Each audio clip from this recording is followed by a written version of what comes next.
ভগবান বিরসা মুন্ডার ১৫০তম জন্মবার্ষিকী উদযাপন উপলক্ষে আদিবাসী প্রধান ব্লকগুলিতে জয়জোহর মেলার আয়োজন করা হয়। মুখ্যমন্ত্রী মমতা বন্দ্যোপাধ্যায়ের অনুপ্রেরণায় পশ্চিমবঙ্গ সরকারের আদিবাসী উন্নয়ন বিভাগের উদ্যোগে জয়জোহর উৎসব ও মেলা অনুষ্ঠিত হল।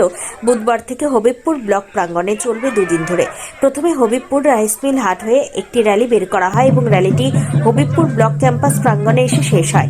এরপর প্রদীপ প্রজ্বলনের মধ্য দিয়ে এই মেলার শুভ সূচনা হয়। এরপর স্বাগত ভাষণ দেন হবিবপুর বিডিও মনোজ কাঞ্জিলাল এবং উপস্থিত বিশিষ্টরা ভগবান বিরসা মুন্ডার জীবন কাহিনী তুলে ধরেন বক্তব্যের মাধ্যমে। এরপর নাচ গানের মধ্যে দিয়ে আদিবাসী সাংস্কৃতিক অনুষ্ঠান অনুষ্ঠিত হয়। মঞ্চে এবং পুরুষদের তীরন্দাজি প্রতিযোগিতা অনুষ্ঠিত হয়। এই উৎসবে মুখ্য আকর্ষণ আদিবাসী মানুষদের নিজস্ব নাচ গান, শিল্প, সংস্কৃতি প্রসার ও প্রদর্শন এবং বিভিন্ন সরকারি প্রকল্পের ইনস্টল বসানো হয় এবং সরকারি বিভিন্ন সুবিধা প্রদান করা হয় একই ছাদের নিচে। উপস্থিত ছিলেন জেলা শাসক নিতিন সিংহানিয়া, হবিবপুর বিডিও মনোজ কাঞ্জিলাল, মালদা জেলা পরিষদের কর্মাধ্যক্ষ রেজিনা মুর্মু, বিশিষ্ট সমাজসেবী কিষ্টু মুর্মু, হবিবপুর পঞ্চায়েত সমিতির সভাপতি সুখী রানী সাহা সহ অন্যান্য বিশিষ্ট ব্যক্তিরা।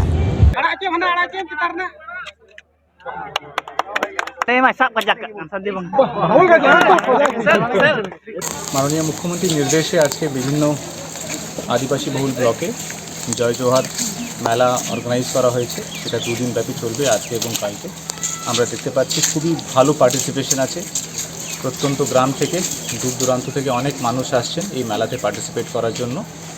আমাদের মেলায় বিভিন্ন ডিপার্টমেন্টসের বেনিফিটস দেওয়া হচ্ছে, তার সাথে সাথে অ্যাওয়ারনেস ওয়ার্কশপস করা হচ্ছে, যাতে তাদের কী কী রাইটস আছে, সরকারের পক্ষ থেকে কী কী বেনিফিটস দেওয়া হচ্ছে সেটা সবাইকে অবগত করানো হয়।